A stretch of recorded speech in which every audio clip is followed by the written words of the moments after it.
자, 오늘 송크즈가 여러분들께 최근 이제 새로 발급을 시작한 K패스에 대해서 알려드리고자 나왔습니다. 기존에 송크즈가 여러분들께 기후동행 카드에 대해서 혜택을 소개드린 적이 있었는데, 송크즈는 사실 서울 안에 살고 있기 때문에 이 기후동행 카드를 사용하고는 있지만, 이 기후동행 카드 같은 경우에 좀 마음에 안 드는 부분들이 몇 가지 있었어요.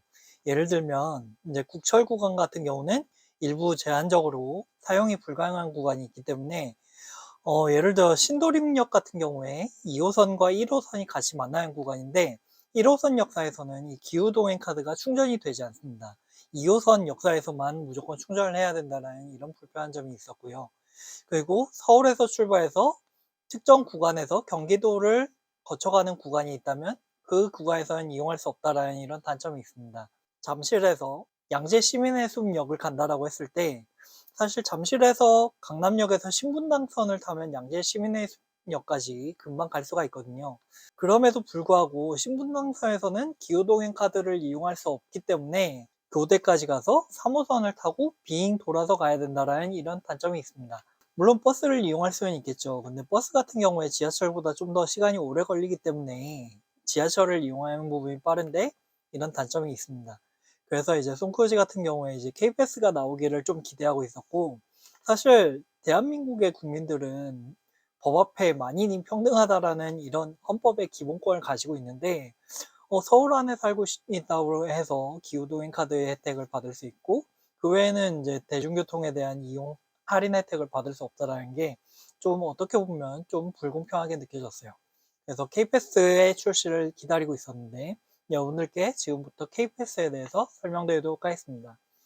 이 K패스 같은 경우는 처음에 원래 기획 단계에서는 7월부터 시작을 하기로 했어요. 근데 이 K패스에 대해서 이제 사람들이 기대하고 있는 부분도 있고, 그렇기 때문에 5월로 앞당겨서 시행을 하게 됐습니다.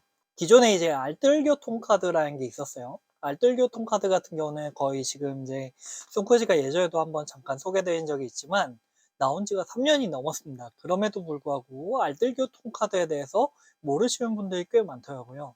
알뜰교통카드 같은 경우는 월 15회 이상 이 대중교통을 이용하게 되면 최대 20%까지 할인을 해주는 이런 제도였습니다. 근데 이 부분에 있어서 알뜰교통카드는 K패스하고 조금 다른 부분이, 거리에 따라서 환급되는 금액이 다르고, 그 다음에 출발할 때와 끝날 때 앱을 켜서 대중교통을 이용한 다음에 걸어서 도보로 이용한 거리에 따라서 거기에 대해서 환급을 해주는 이런 할인 혜택을 제공하고 있었어요. 그렇기 때문에 사실상 휴대폰에서 앱을 항상 실행해서 내가 어디서 출발해서 어디까지 가는지, 그 다음에 걸은 거리가 얼마나 되는지 이런 것들을 측정해서 그 데이터에 기반해서 환급을 신청을 해야 되기 때문에 굉장히 번거로울 수 있는 이런 혜택이었습니다. 근데 거기에 비해서 K패스 같은 경우는 이동한 거리라던가 이용한 금액에 상관없이 무조건 20%를 환급을 해줍니다. 이 20%라는 금액에 대해서는 조금 논란의 여지가 있는데요. 이제 최소 20%에서 최대 53%까지 환급을 해준다라고 되어 있어요. 근데 이걸 어떻게 잘못 해석하면 무조건 이제 20%에서 53% 이렇게 할인을 해준다라고 오해를 하실 수 있는데, 이게 세 가지 등급으로 나눠져 있습니다. 일단 우선 일반 등급이 있고요.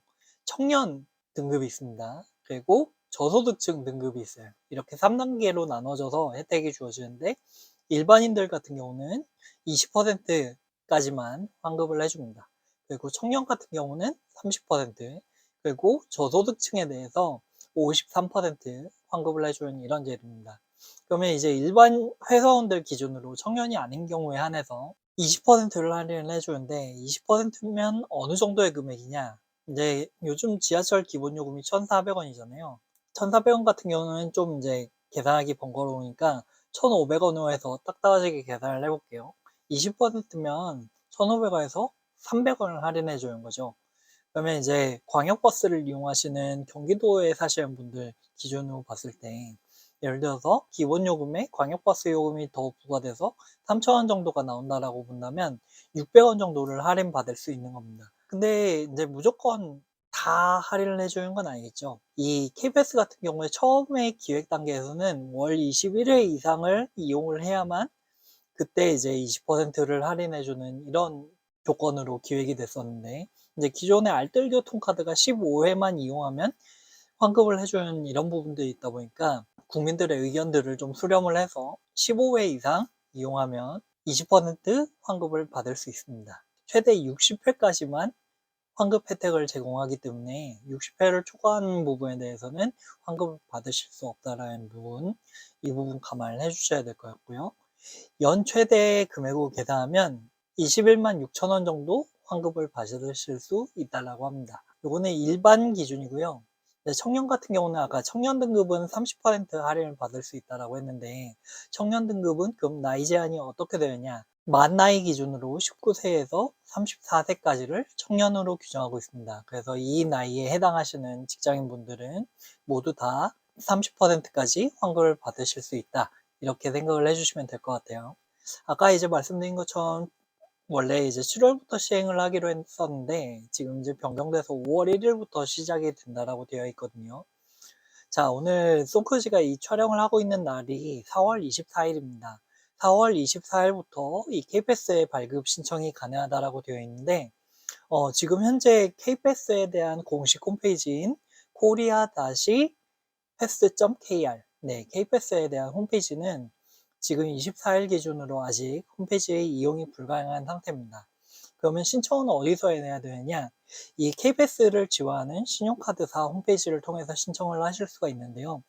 송크지가 미리 조사를 해왔습니다. 네, 그래서 보시면 뭐 신한, 우리, 하나, BC, 삼성, 현대, K뱅크, 기업은행, 국민, 농협, 그리고 이즐이라는 특별한 이름을 가진 카드사가 있고요.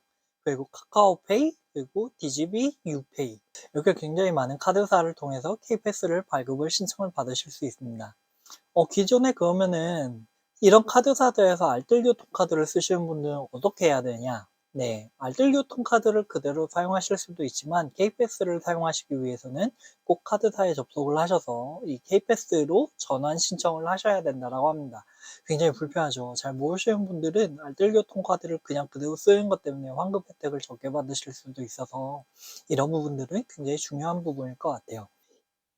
이 공식 홈페이지 같은 경우는 5월 1일부터 정상 사용이 가능하시다는 점 참고해 주시기 바랍니다.